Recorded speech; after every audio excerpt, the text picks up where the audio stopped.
Malaquias capítulo 3 será o texto de hoje.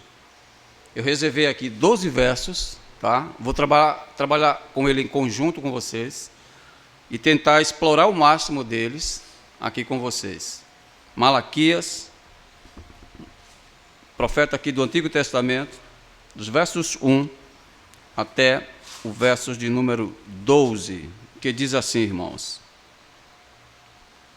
E eis que eu envio o meu mensageiro, o qual preparará o caminho diante de mim, e virá de repente ao seu templo o Senhor, a quem vós buscais, e o anjo da aliança, a quem vos desejais.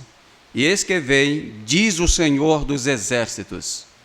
E quem suportará o dia de sua vinda? Ou quem poderá ficar de pé quando ele se manifestar? Porque ele é como fogo purificador e como um sabão de lavandeira. E se sentará para refinar e purificar a prata, porque purificará os filhos de Levi, e os refinará como o ouro e como a prata, e trarão ao Senhor oferta em justiça.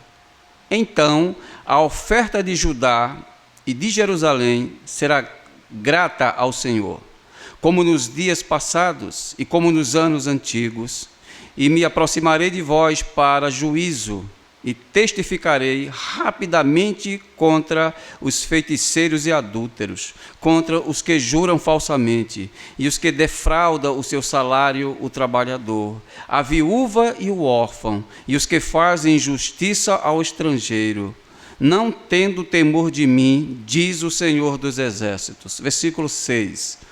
Porque eu, o Senhor, não mudo, por isso, filhos de Jacó, não sois consumidos.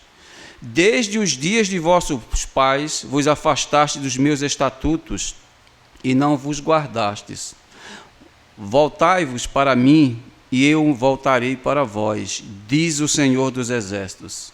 Mas vós dizeis: em que voltaremos? Roubará o homem a Deus? Pois vós me roubais, e dizeis: em que te roubamos? Em vossos dízimos e ofertas. Malditos sois com maldição, porque vós, a nação toda, estáis me roubando. Trazei todos os dízimos à casa do tesouro, para que haja alimento na minha casa. E provai-me agora nisto, diz o Senhor dos Exércitos. Se eu não vos abrirei as janelas dos céus e derramarei sobre vós bênçãos até que transborde. Repreenderei também por vossa causa o devorador, e não vos destruirá o fruto da terra, nem vossa vide no campo será estéril, diz o Senhor dos Exércitos. E todas as nações vos chamarão felizes, porque sereis uma terra deleitosa, diz o Senhor dos Exércitos. Justo e eterno Deus, Pai de nosso Senhor e Salvador Jesus Cristo, que o Senhor tenha misericórdia de cada um de nós, se não estivermos diante da Tua lei, dos Teus estatutos, Senhor. Que o Senhor possa derramar abundantemente em nossa igreja, Senhor, a Tua lei e os Teus preceitos, os Teus estatutos, Senhor. Que Ele nos cubra a cada um de nós, que sejamos servos fiéis a Ti, Senhor, e que a Tua bênção nunca possa sair do nosso meio.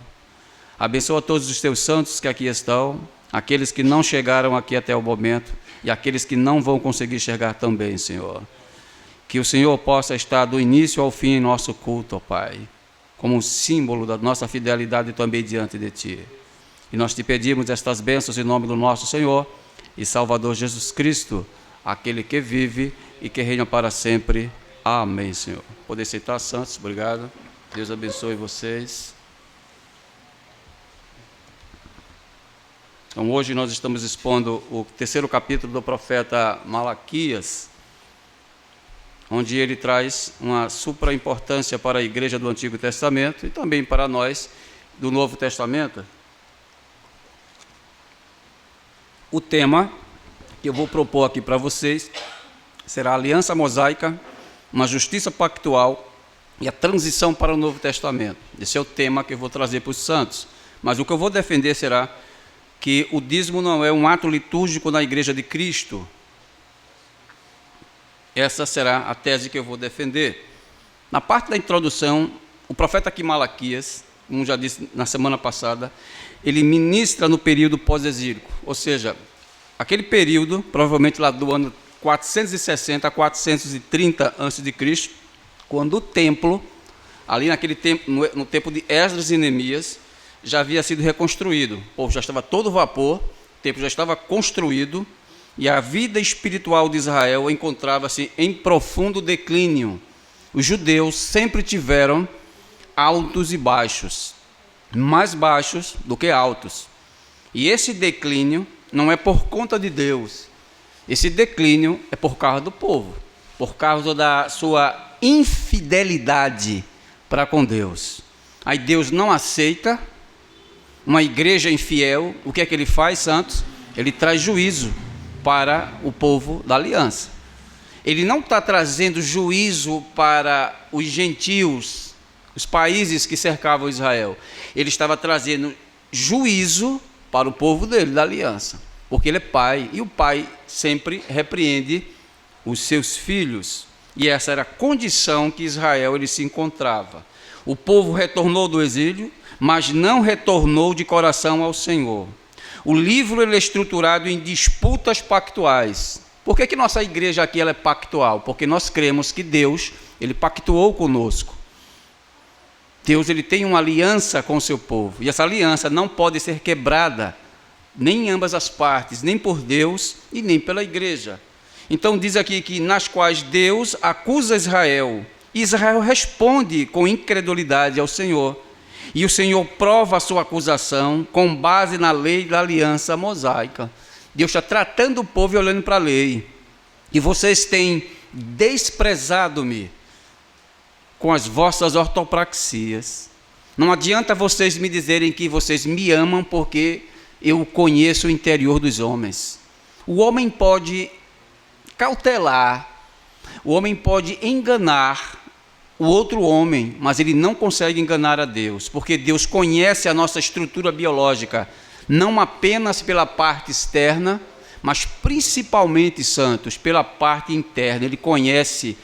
Quando a Escritura diz sobre que Deus conhece o coração do homem, não é o órgão que bombeia sangue, o coração.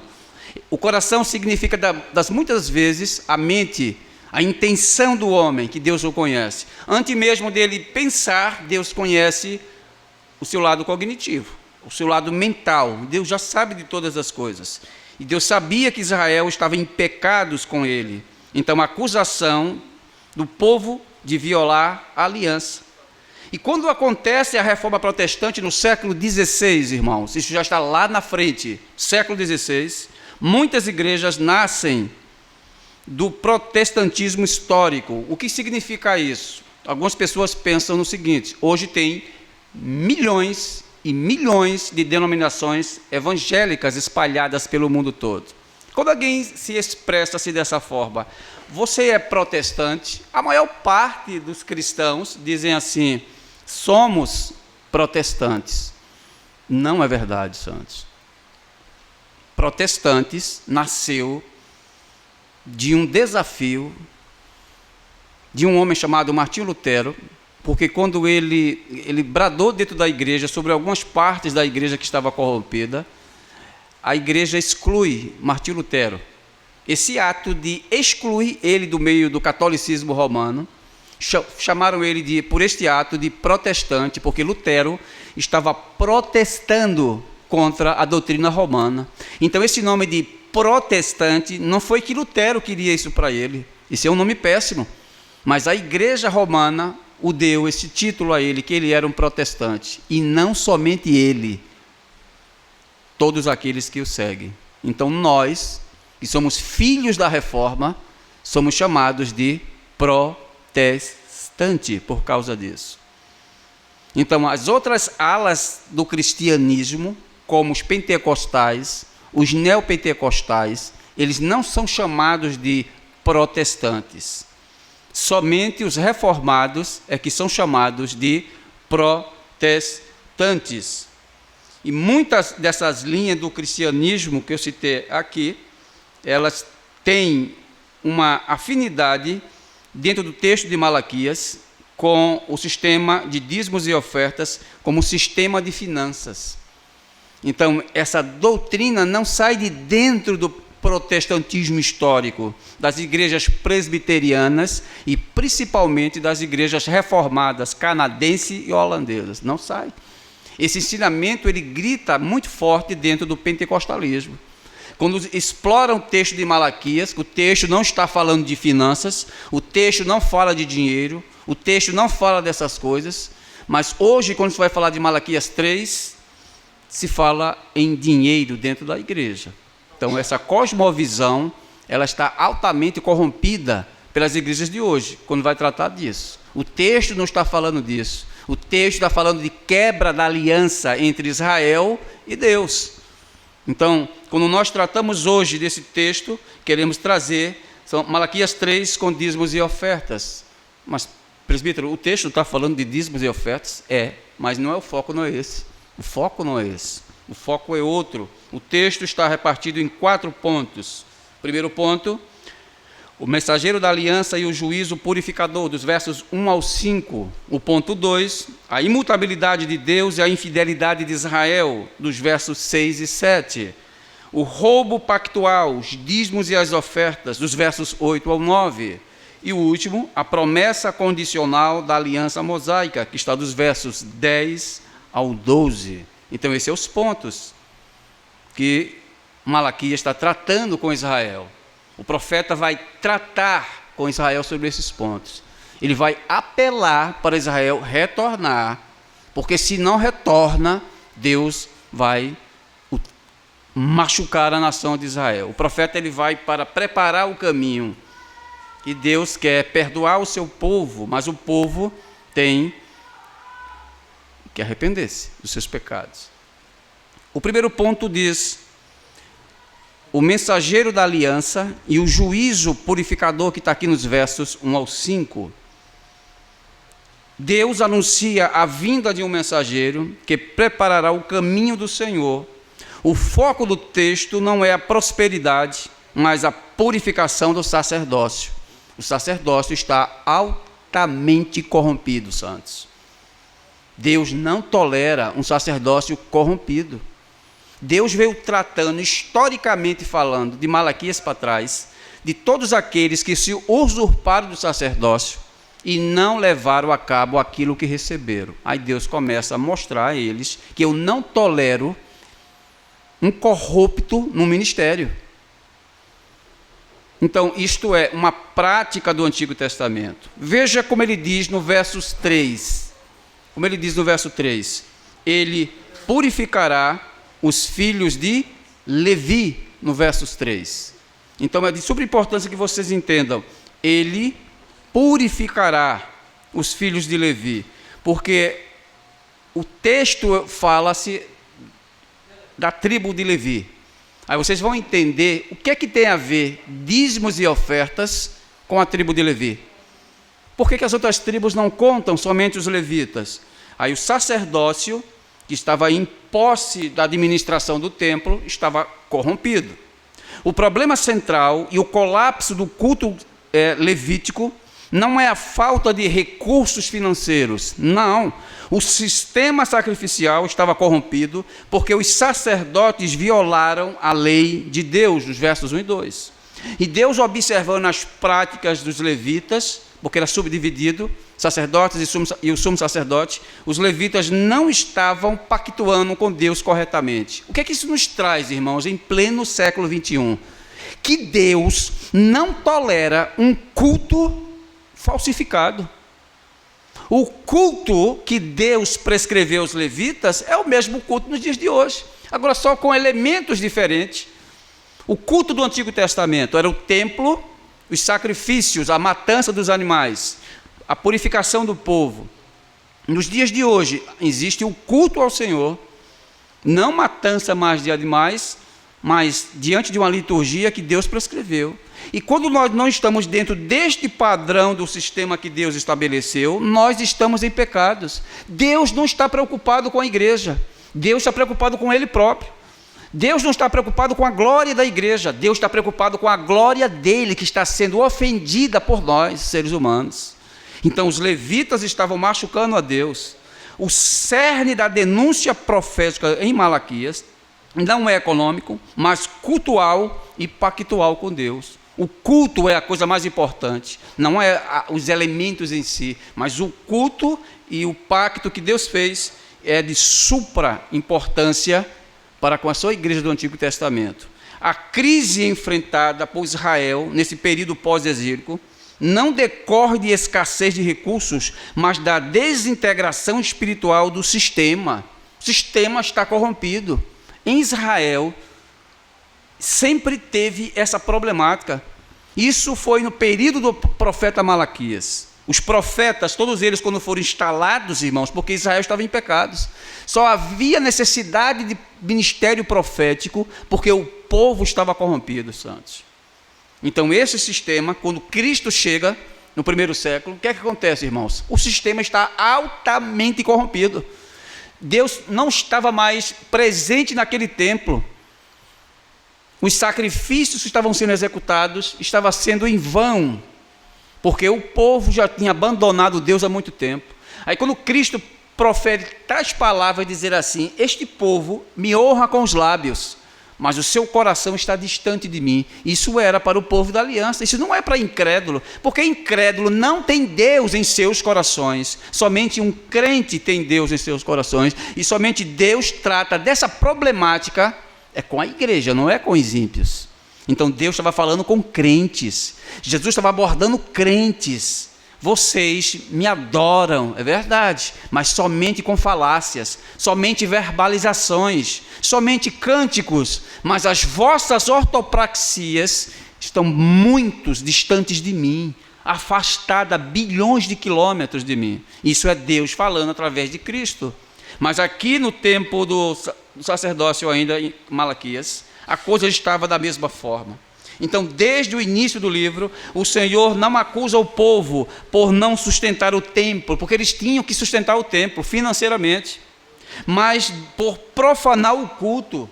Então, estava uma bagunça. Em Malaquias 1, os sacerdotes são diretamente confrontados por oferecerem animais cegos, coxos e doentes. Não pode. Deus não aceita uma oferta podre. Deus não aceita um animal cego. Deus não aceita um animal coxo. Deus não aceita um animal impuro. Tudo de Deus é 100%, queridos. Ele não aceita nada de ruim, é tudo de bom. Então, eles estavam sendo acusados no capítulo 1 por oferecerem tais defeitos. E o que constitui uma violação explícita da lei? Está aqui em Levítico 22. Não se trata de ignorância litúrgica, santos. O que é uma ignorância litúrgica? A ignorância é o afastamento bilateral do conhecimento. Ou seja, se eu sou um ignorante, eu não tenho propriedades das coisas que subsistem. Eu não tenho conhecimento apropriado do que significa a coisa. Então o povo não tinha essa carência. O povo tinha conhecimento prévio de todas as partes do pacto que Deus fez com eles. Então não era ignorância por parte do povo, mas era desprezo consciente pela santidade do culto. O povo estava desprezando o culto. Enquanto a igreja do Novo Testamento se deparar, ter similaridades com Israel, ela continuará em pecados. Qual era o desprezo de Israel? Eles não cultuavam a Deus corretamente. E qual é o pecado da igreja nos dias de hoje? Não é o mesmo. É os mesmos pecados. A igreja continua pecando por causa do culto e acha que culto é um dever do crente. Acha que culto é nessas categorias. Eu vou para a igreja, veja, eu vou para a igreja porque eu sou crente. Você não vai para a igreja porque você é crente. Eu vou para a igreja porque os meus pais são crentes. Você não vai para a igreja porque os seus pais são crentes. Eu vou para a igreja porque a minha esposa ela é crente. Você não vai para a igreja porque sua esposa é crente. Eu vou para a igreja porque o meu marido é crente. Você não vai para a igreja porque seu marido é crente. Você não entendeu nada. É isso que Israel estava tratando. É pacto que vocês fizeram comigo. Pacto não se quebra, santos. Crente pactuou com Cristo na cruz. Israel tinha pactuado com Deus no Monte Sinai. Deus fez pacto de sangue com eles. O animal era cortado, colocado no chão. Ambos os aliancistas passavam dentro do animal cortado, dizendo assim, olha, está vendo que ele está retalhado no meio? Aquele que quebrar essa aliança vai ser feito com ele. Veja a coisa como era profunda. Eu vou matar da mesma forma aquele que quebrar a minha aliança. E Deus não brinca com o culto deles, santos. Deus não viola a aliança que ele fez. Então a pergunta retórica de Deus: oferecereis pão imundo sobre o meu altar? Vamos continuar fazendo isso? Deus começa a chamar a atenção do povo. Ele revela que o altar ainda funcionava, os sacrifícios ainda eram realizados e o templo ainda recebia ofertas. Era necessário, o culto ainda estava. O problema, portanto, não era a ausência de atividade religiosa, mas a corrupção daquilo que era oferecido. As pessoas estavam levando os aspectos do culto coisas erradas. Hoje nós não levamos animais para a igreja, mas hoje levamos os nossos corpos como sacrifício vivo, santo e agradável a Deus. Por que na liturgia tem confissões de pecados? Você acha que é apenas uma parte para enfeitar a liturgia? Você acha que apenas é uma parte para complementar algo que está vazio? A confissão de pecados no culto significa que você não pode entrar dentro do culto em pecados. Eu não posso entrar dentro de um culto odiando o outro.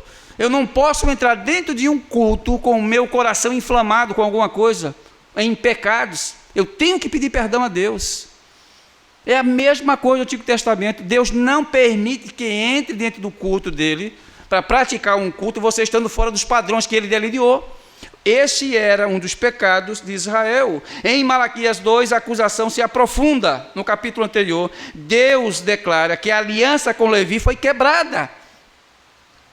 Os sacerdotes, que deveriam ser guardiões do conhecimento da lei, tornaram-se antes escândalo, ensinando de forma parcial, interesseira e pragmática. No capítulo 2, veja que coisa interessante, quando ele diz, Malaquias 2:7, porque os lábios do sacerdote devem guardar o conhecimento, e eles devem buscar a lei em sua boca, porque ele é o meu mensageiro.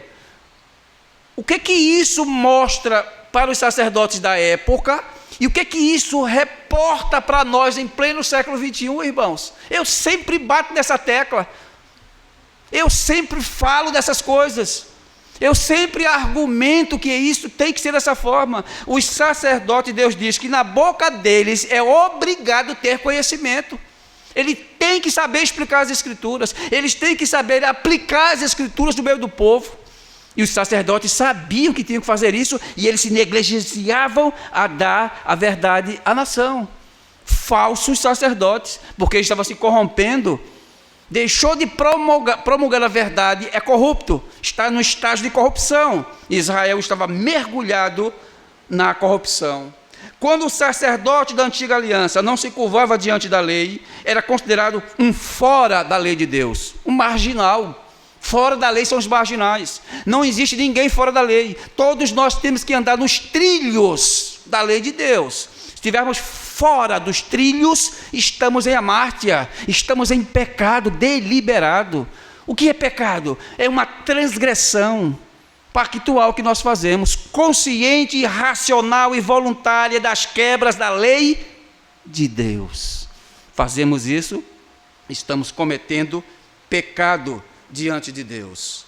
E nos dias de hoje, irmãos, cultos profanados, pastores altamente fora do esquadro ministerial, e mesmo assim tem a coragem de subir num púlpito e dizer assim: somos ministros de Deus, que Deus tenha misericórdia dessas ovelhas que estão sendo pastoreadas por uns corruptos desses.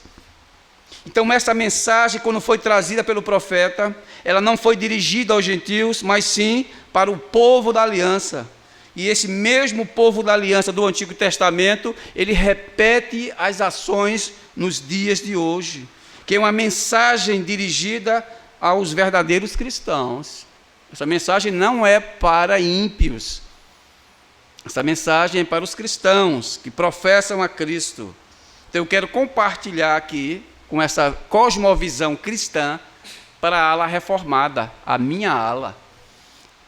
Eu não vou falar das outras alas do cristianismo, eu quero falar da nossa ala reformada, que tem distorcido a verdade bíblica para proteger e blindar os seus interesses com relação ao que nós estamos falando. Isso aqui. Os reformados, somos nós, presbiterianos. Somos nós da ala reformada. A liturgia reformada presbiteriana, principalmente, queridos, da ala da IPB, que chama-se Igreja Presbiteriana do Brasil, que é a nossa linha de entendimento, está fora desse contexto. Eles fugiram totalmente assim do seu padrão original bíblico.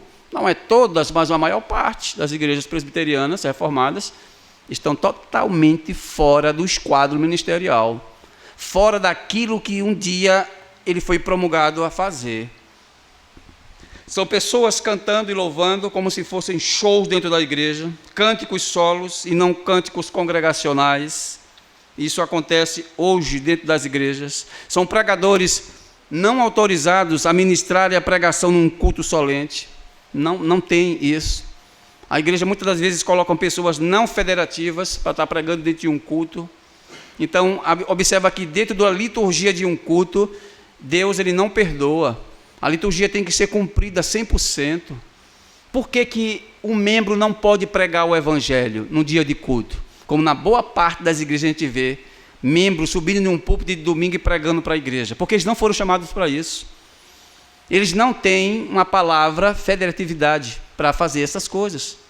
Não tem autoridade dada por Deus para fazer isso. Aí o pastor chega e diz assim: eu tenho autoridade para dar a quem eu quiser a pregação. Ele não pode fazer isso.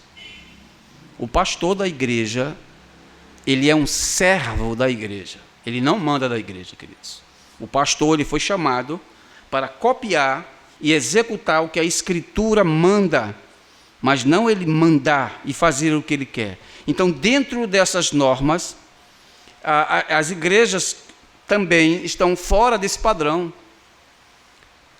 As igrejas presbiterianas, como aqui também é, como também a ala presbiteriana conservadora é pior ainda.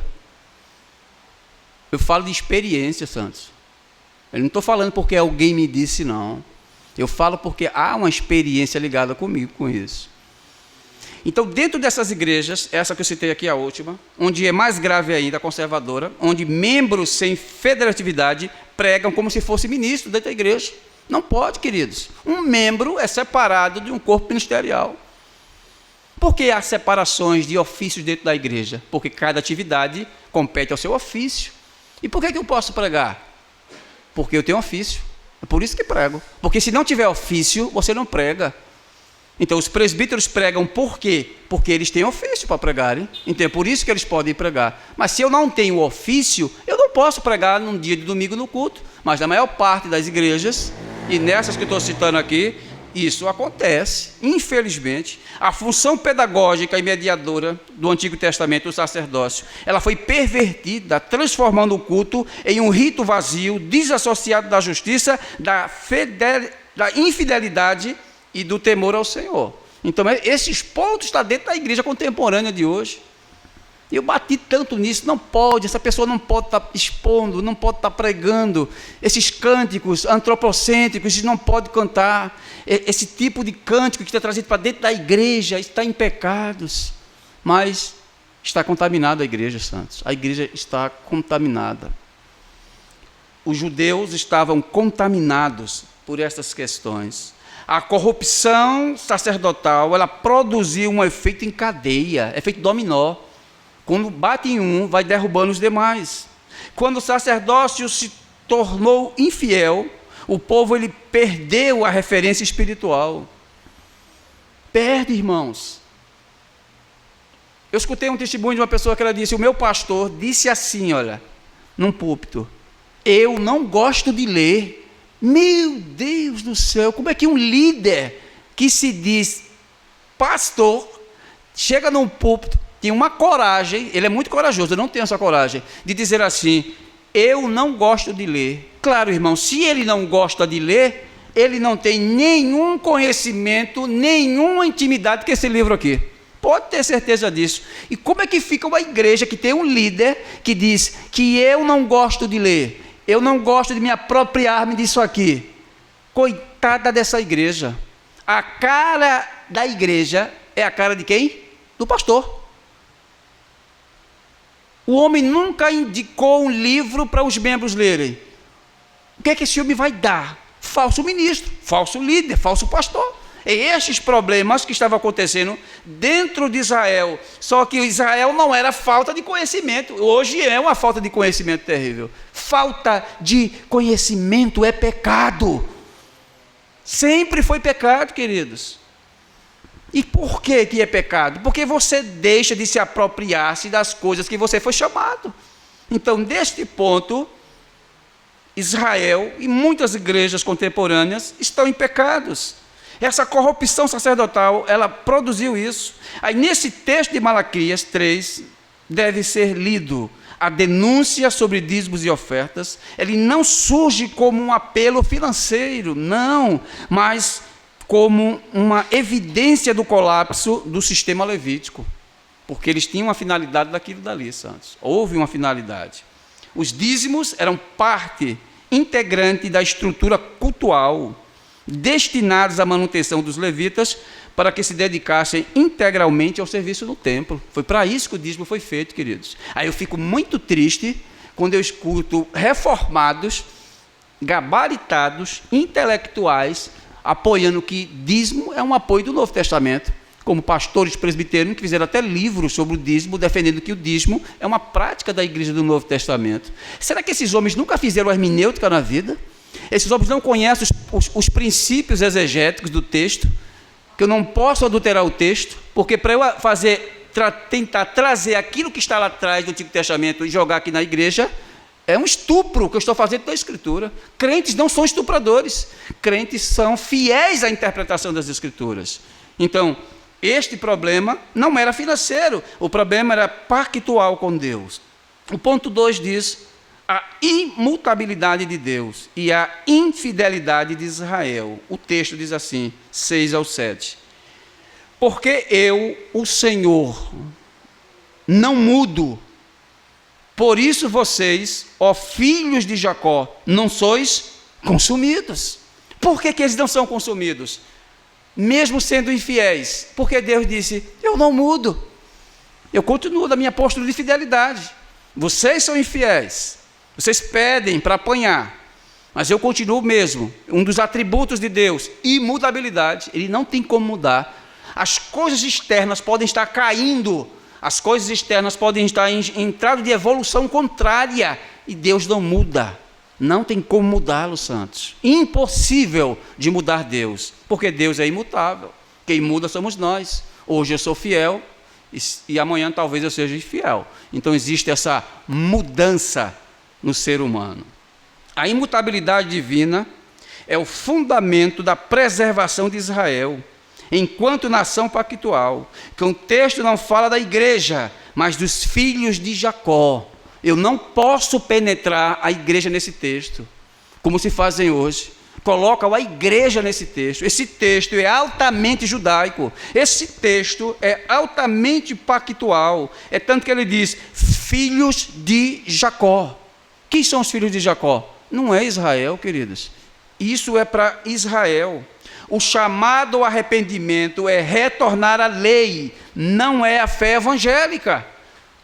O propósito ali é que o povo estava quebrando a lei, não tem nada a ver com fé evangélica. Aqui está falando de fé judaica, retornar à lei. O parâmetro é a aliança do Sinai. E qual é o pacto que Deus fez com eles lá atrás? Não foi esse? Não foi a aliança que Deus fez com os judeus?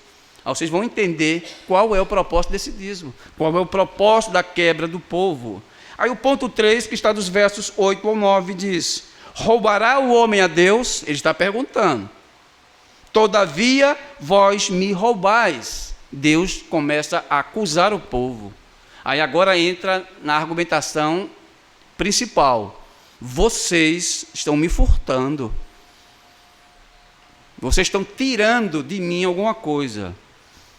Vocês estão em pecados, porque aquilo que nós amarramos lá atrás foi desfeito. Então é por isso que o profeta diz: roubará o homem a Deus? E ele diz: todavia vós me roubais. O termo roubo deve ser entendido de uma parte jurídica, dentro de um pacto mosaico. O dízimo não é apresentado como um mandamento moral universal, mas como um tributo teocrático destinado a 3 coisas. Por isso que ele não pode ser chamado de universal, porque se fosse universal, abrangeria não somente Israel, mas todas as nações, em todas as épocas, até chegar aos nossos dias. Mas Deus, ele fechou o cerco e disse: não é universal, é local, ele é pactual. Então, como assim? 3 partes: sustento dos levitas, manutenção do culto e assistência social dentro da teocracia israelita. É para isso que serve o dízimo. Sempre foi isso, não foi outra coisa não.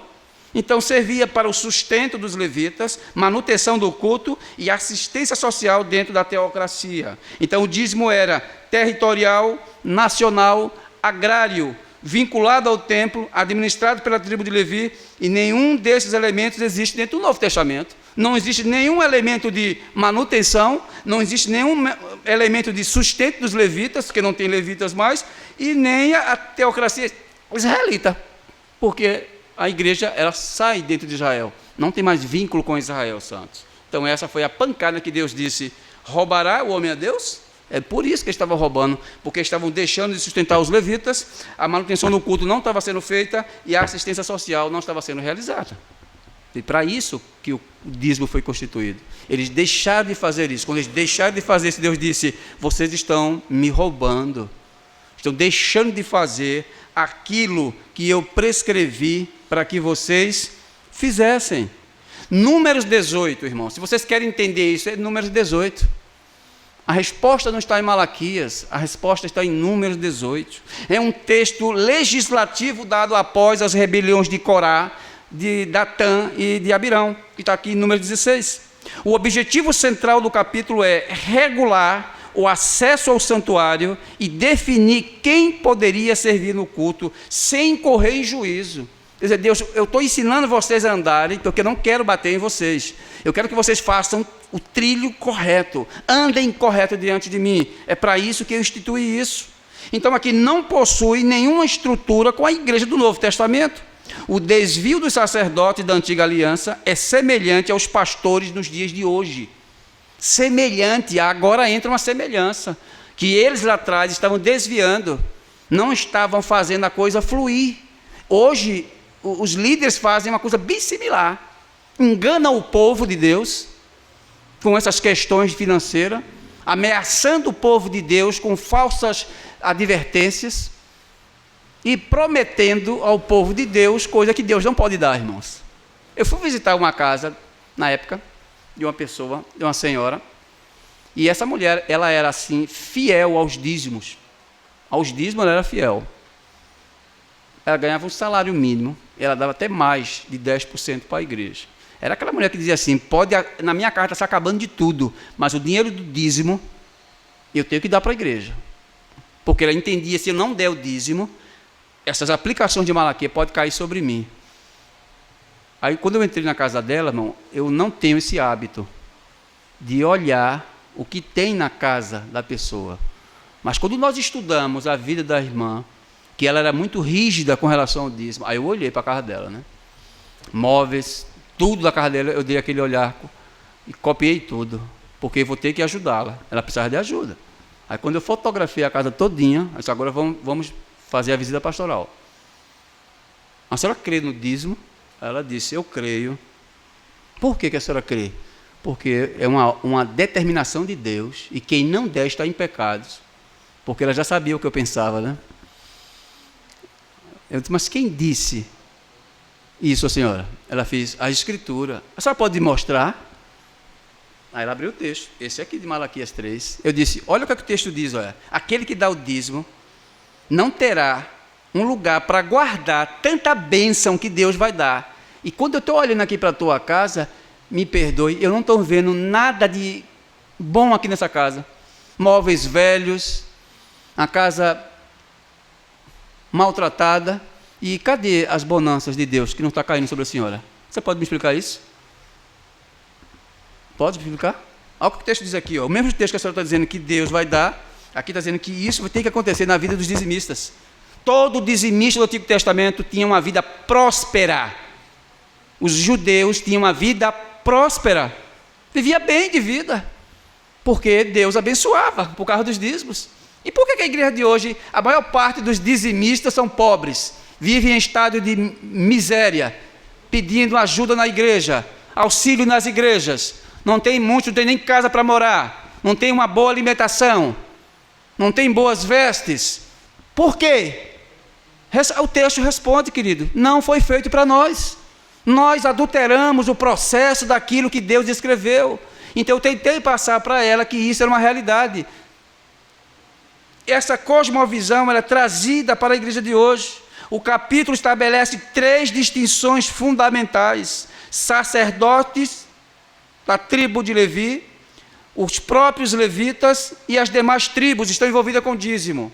Lembrando a vocês, sacerdotes, os levitas e as demais tribos. Essa distinção é essencial em Números 18 para compreender o dízimo, para compreender o texto. Então ele entra dizendo assim, a promessa condicional da aliança mosaica, que está nos versos 10 a 12, que diz, trazei todos os dízimos à casa do tesouro.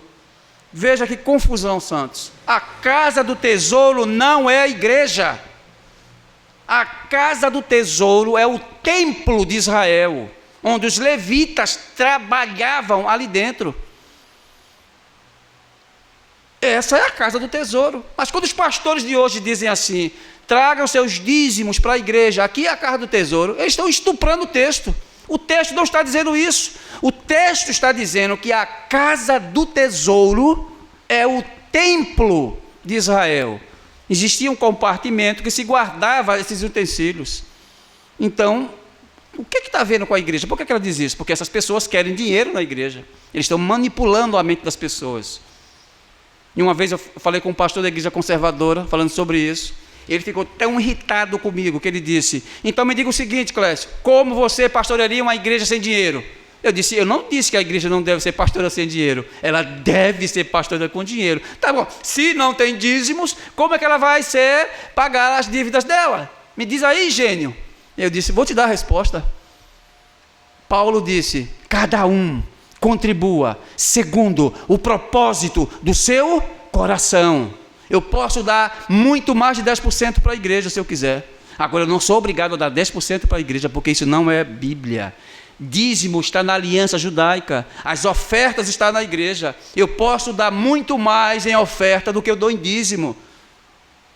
É obrigado a dar dinheiro para a igreja? Não, não é obrigação, é um dever nosso para ajudar a igreja a se desenvolver. Agora, que essa doutrina, ela não pode ser aplicada da igreja para causar terror aos membros. Que ela causa terror psicológico. Se eu não der, o devorador vai entrar na minha casa. A não ser que ele tenha broca nos dentes, né? Para roer armário, para comer portas, porque é dessa forma, que ameaçando os membros da igreja. Então essa cosmovisão, por falta desse conhecimento prévio, estão errados. Veja o que o Senhor diz, que a casa do tesouro não era a igreja, mas os armazéns do templo. A promessa de bênção materiais está ligada às sanções da aliança, em Deuteronômio 28. Chuvas, colheitas e proteção da terra eu vou dar para esse povo, porque esse povo me devolve, eles dão o dízimo, então eu dou para eles chuvas, eu dou para eles colheitas. O que é a festa do Pentecostes, irmãos? Não é a festa da colheita? 50 dias, eles fazem aquela festa da colheita, aí Deus abençoa os judeus. Os judeus são prósperos, e não somente dentro de Israel, fora dele. Aí Deus abençoava os judeus por causa dessas promessas que Deus fez com eles. O próprio texto mostra que as bênçãos prometidas são agrícolas e territoriais.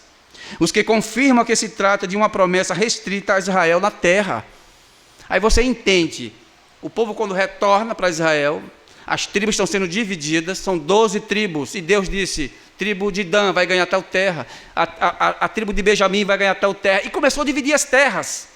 Aí quando chegou na tribo de Levi, o sacerdote disse, não tem porção para vocês. Ou seja, vocês não vão ganhar terra nenhuma. As 11 ganharam.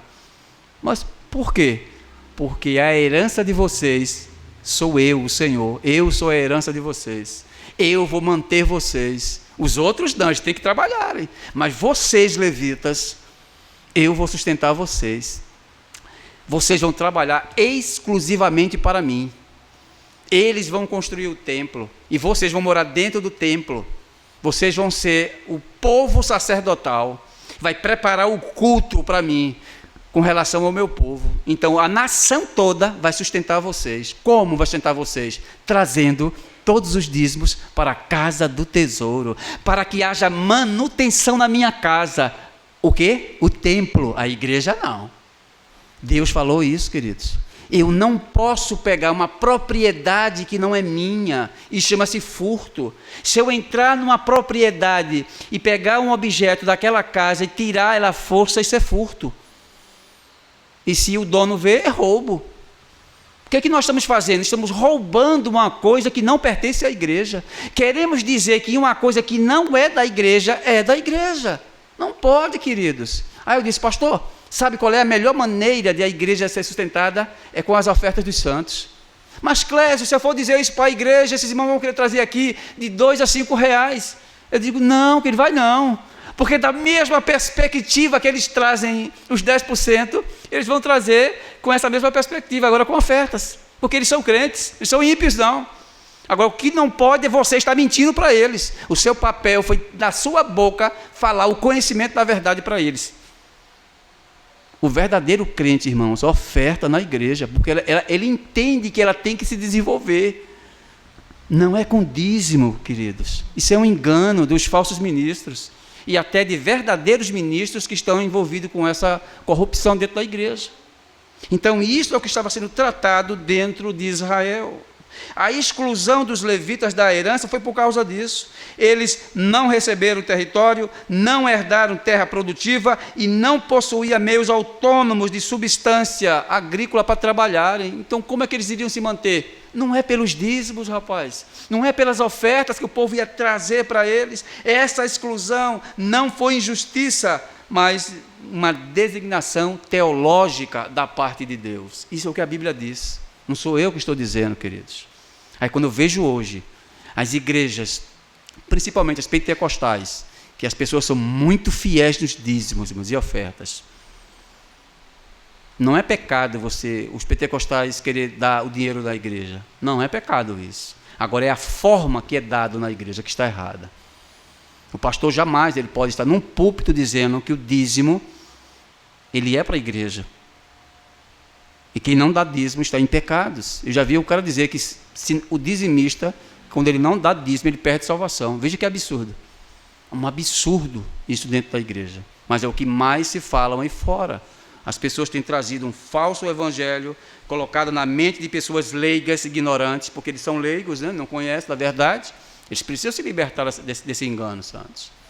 O conhecimento, irmãos, ele tem uma potência de libertar o indivíduo do engano. O conhecimento faz isso. Por quê? Porque o avesso disso é a ignorância, que é a falta de conhecimento. Falta de conhecimento te deixa, preso, escravo. O esperto domina a massa. Ele é esperto, ele não é inteligente. Porque o inteligente não faz isso não, santos. Ele ajuda as pessoas. Isso é esperteza dos líderes. Fazer uma desgraça dessa no meio da igreja dele. Então, o que é que Deus está dizendo? Que os levitas tinham uma herança da parte de Deus. E essa herança é chamada de dízimo. Que o povo trazia para eles, para que eles pudessem viver. Os filhos de Levi, a Bíblia chama filhos de Levi, quer dizer que são todos aqueles que compõem a tribo levítica. Um erro nosso hoje, das igrejas. Um cara que toca instrumento musical na igreja, ele é chamado de levita. Por que ele é chamado de levita? Porque ele está tocando um instrumento musical. Porque os levitas lá atrás tocavam instrumentos musicais, faziam os sacrifícios, cuidavam do templo. E uma vez, ironicamente, né, estava no meio batista, e eu perguntei ao indivíduo que ele se denominava um levita, porque ele tocava baixo, ou era guitarra. Eu confundo baixo com guitarra. E eu, ironicamente, brincando para ele, você é um levita? Ele falou, graças a Deus. Eu disse, Deus não está envolvido com isso não, rapaz. Mostra o teu documento. Mostra o documento teu, a tua identidade. Aí está lá, tu nasceste aqui, ó, Jaboatão dos Guararapes. Aqui não está dizendo que tu nasceste em Israel, não. Levita é aquele que nasceu em Israel, que compõe a tribo de Levi. Então você não é um levita, você é um cara de Jaboatão, tá? Que toca um baixo na igreja, que é músico da igreja. Acabar com essas besteiras, rapaz. A igreja está mergulhada em falácias, em bobagens. Então as verdades que era para ser transformadas na igreja, elas não são, porque as pessoas foram enganadas. Então o dízimo aqui funcionava como salário cultual, imposto teocrático e meio de subsistência institucional. Então, para isso servia o dízimo. Portanto, retirar o dízimo dos levitas era equivalente a negar o direito de sobrevivência. Como é que eles iriam sobreviver? Com os dízimos e com as ofertas. Então, este vínculo aqui em Malaquias do dízimo ao serviço do tabernáculo, como ele diz, pelo serviço que prestam, o serviço da tenda da congregação, em Números 18 e 21. Para que serve o dízimo? Pelo serviço que eles prestam. E o serviço da tenda da congregação, a tenda da congregação é o templo que eles trabalhavam lá dentro. Eles não trabalhavam de graça, não. Eles ganhavam. E ganhava muito com isso, santos. Imaginem a cultura nossa como é defeituosa. O dízimo é todos os meses. Todos os meses. Mas você não pode chegar lá, nessas igrejas que cobram dízimo, com um cabrito. Olha, esse aqui é meu cabrito que eu estou trazendo para trazer como dízimo. Isso aqui é feijão da minha plantação que eu tenho, eu colhi e estou trazendo para você. Eles não aceitam isso, porque o dízimo lá era isso no Antigo Testamento. Animais, alimentação, tinha prata e ouro, mas a maior parte era essa. E o dízimo era uma vez por ano, irmão. E ainda sobrava, olha, ainda sobrava o ano todinho. Ele trazia uma vez por ano, uma vez só. O templo ficava abarrotado. Quando chegava o próximo dízimo, ainda tinha. Porque a nação todinha trazia, meu irmão. Olha que bênção, a nação todinha cobria a tenda, que era o templo. Então os levitas não passavam fome. Tinha roupas, tinha prata, tinha tudo isso. Viviam bem, regaladamente, porque Deus era provisório. Trazia provisão para com eles. Eles viviam bem. Financeiramente, olha, toda a nação era próspera, rica. Judeus eram ricos, porque Deus fazia isso com eles. Então esse era o objetivo do dízimo, era que os sacerdotes pudessem trabalhar sossegados, não passasse necessidade. Mas o que é que está acontecendo em Malaquias 3? Isso começou a cair, irmãos. Eles não estavam mais dando corretamente o dízimo. Não estavam trazendo corretamente, santos. Aí Deus começa a bater neles. Roubará o homem a Deus? Por que vocês não trazem o dízimo que tem que trazer para os levitas? Eles estão passando necessidades. E por causa disso, os sacerdotes também violavam a lei, entrando em corrupção. Veja, tanto os sacerdotes estavam errados, como a nação estava errada diante de Deus. Então o vínculo era para isso. O dízimo não sustentava o ensino genérico, missões ou assistência universal, mas um sistema ritual específico, temporário e tipológico, principalmente tipológico. Então o dízimo ele servia para estas finalidades. Aí você diz, mas isso está dentro do Antigo Testamento. Não, irmão, não está apenas dentro do Antigo Testamento. Está dentro do Novo Testamento, com duas observações. Aí a pessoa pode chegar assim e dizer, Clécio, Jesus disse que tem que dar o dízimo. E digo, claro que ele disse isso, e eu concordo com ele também. Agora, tu tem que observar o ponto de partida inicial que Jesus disse isso.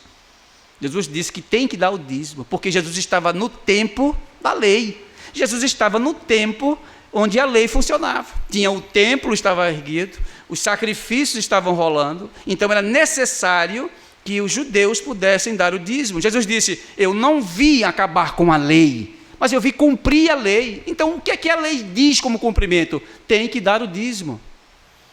A falta de compreensão dos judeus em aceitar essas verdades.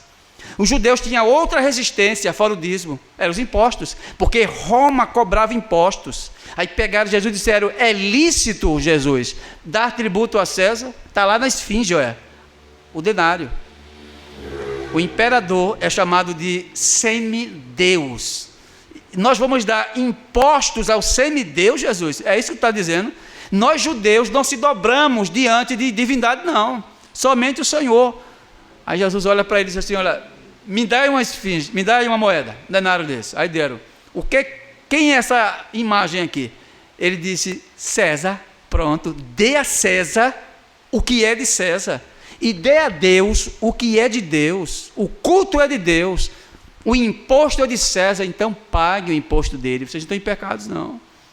O pecado aqui em Malaquias 3 é isso que vocês não querem fazer. O imposto do templo tem que ser pago. E eles não estavam pagando, que era o dízimo. O texto do Novo Testamento, irmãos, que apoia isso que eu estou te dizendo, é um livro que não tem uma autoria definida. Eu acredito, sem bases nenhuma, que esse texto pode ser escrito pelo apóstolo Paulo. Pode ser. Eu não estou afirmando que foi o apóstolo Paulo. Porque a Epístola aos Hebreus, no capítulo 5, foi escrita e tratou com a mesma cosmovisão que Números 18. Vejamos dentro desse conceito do Novo Testamento, que o dízimo aqui tem 3 observações cruciais, que são: quem pode recolher o dízimo, qual é o povo designado para receber o dízimo, e quem pode dar o dízimo. Então diz assim o texto, versículo 5, Hebreus capítulo 5, ele explica este fato, reportando aquilo que está lá atrás no Antigo Testamento. E por que nós não observamos isso?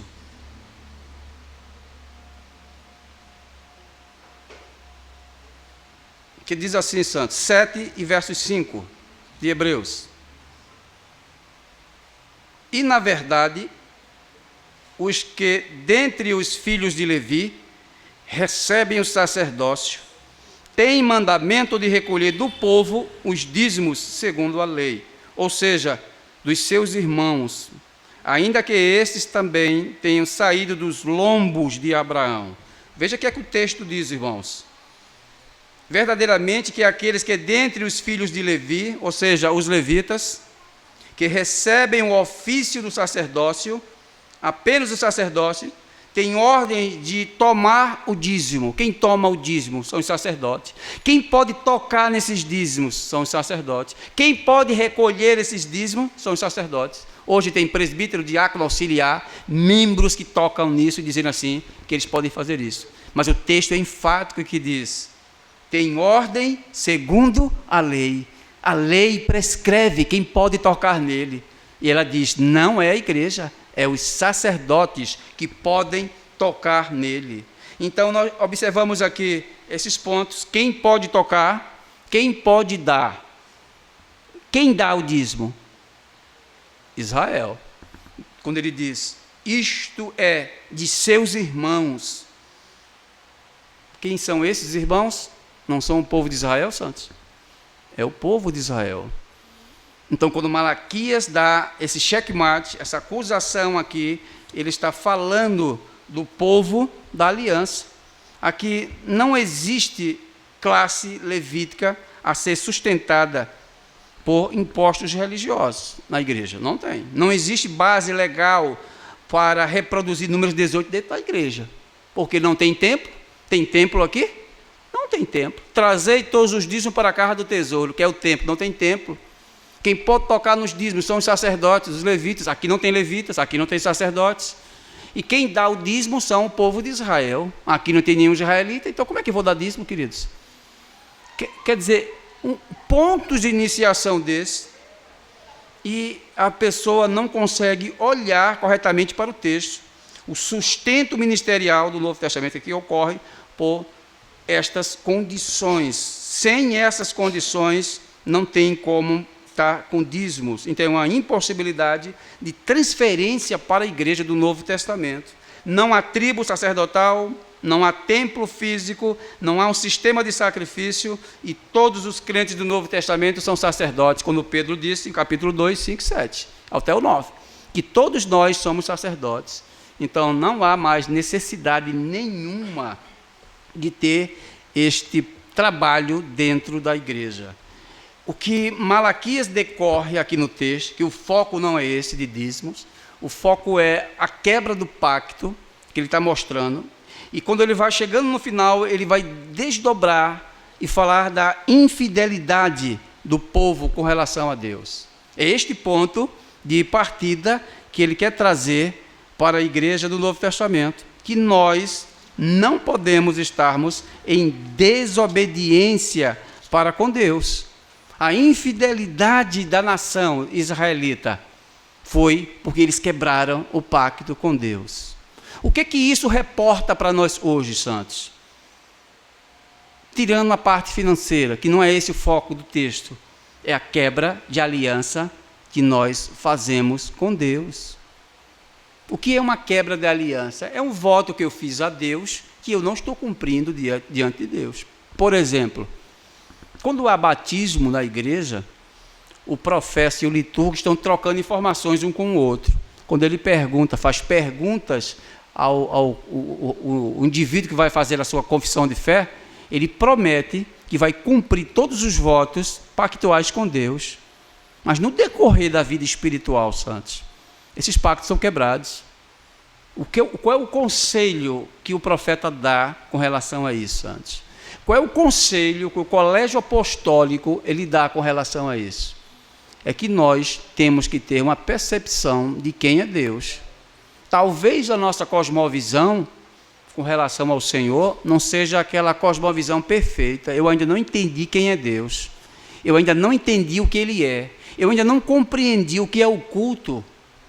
Mas a igreja local daqui, ela não tem essa provisão. Ela tem conhecimento do que é culto. Porque eu sempre falo nisso. Tanto nos sábados, na doutrina, como hoje no culto, eu sempre bato nessa tecla, santos. Culto é vida. A vida ligada ao Criador.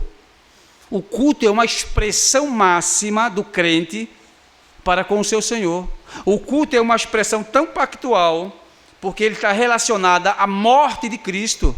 A morte de Cristo propiciou o que ela propicia?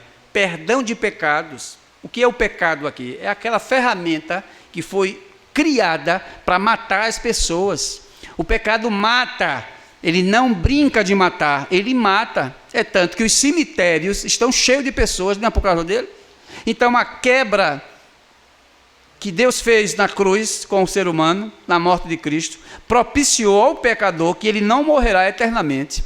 Coisa boa. Fez com que ele se tornasse uma nova criatura, que é o novo nascimento. Fez com que ele se tornasse uma semelhança da imagem do seu Filho, porque é isso que nós estamos sendo formados. A imagem perfeita de Cristo está sendo produzida em nós. E um dia essa imagem ela vai chegar num nível perfeito diante de Deus, que ele vai se unir à cabeça que é Cristo e estaremos para sempre com o Senhor. Você veja que coisas que são proporcionadas quando eu entendo o que é Deus, quando eu entendo quem é Deus, quando eu entendo o que Deus quer conosco. Então, este pacto que foi quebrado por Israel foi um pacto de sangue, como também no Novo Testamento é pacto de sangue. A hemorragia de Cristo, sangue que foi derramado em nosso favor. Sangue, irmãos, ele morreu de fato, ele não brincou de morrer, não. Ele deu a vida dele por nós. Quando ele morre, o pacto foi completo. O texto diz que o véu rasgou-se de alto a baixo. Ou quer dizer, a aliança foi feita conosco. E por que eu vivo ainda como morto, irmãos? Por que eu penso feito um morto? Por que eu como feito um morto? Por que eu respiro feito um morto? Por que eu sirvo a Deus como um morto?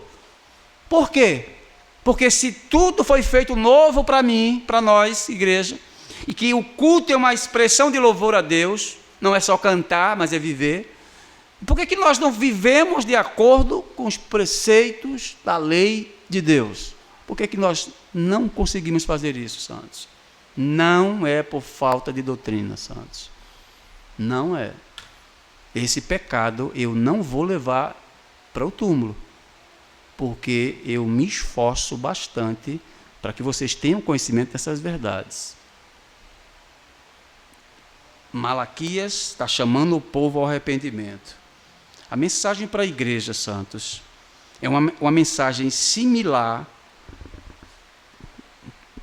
para a igreja do Novo Testamento.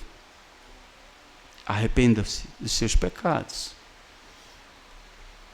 Arrependam-se dos pecados nossos, para que possamos servir a Deus como Deus quer. Não é como o líder quer, é como Deus quer, santos. Ele prescreveu a forma de ser adorado. Existe uma forma, ou uma forma que ele criou, que não pode mudar. A forma dos meus pés é 42, 43. Eu não posso colocar um 44 e nem um 41, porque ou vai ficar muito apertado ou vai ficar muito folgado. A forma é essa. E a forma de Deus tratar os crentes é dessa forma. A forma da igreja é essa. Não pode haver adulteração, santos. Não pode haver. Que nós possamos fazer uma autorreflexão daquilo que nós estamos fazendo diante de Deus. Cada um devemos pensar em Deus. Cada um devemos fazer altas reflexões daquilo que nós somos. Justo e eterno Deus, Pai de nosso Senhor e Salvador Jesus Cristo, te agradecemos, Senhor, por esse momento onde o teu povo está reunido em culto, e nós te louvamos por isso, Senhor. O culto é teu, Senhor, e nós somos os teus servos. Abençoa cada um de nós cada vez mais, ó Pai. Perdoa os nossos pecados, Senhor, como nós estamos ofendendo a tua santa lei. Que nós possamos te amar diante da beleza da tua santidade e das tuas leis, Senhor. Abençoa os teus santos que aqui estão, aqueles que não conseguiram chegar aqui, Senhor. Abençoa eles também, não somente nós aqui de Prazeres, mas também todos os crentes que estão espalhados universalmente te adorando, os teus crentes fiéis, os teus eleitos, Senhor. É o que eu te peço e te agradeço, em nome de Cristo Jesus, aquele que vive e que reina para sempre. Amém, Senhor.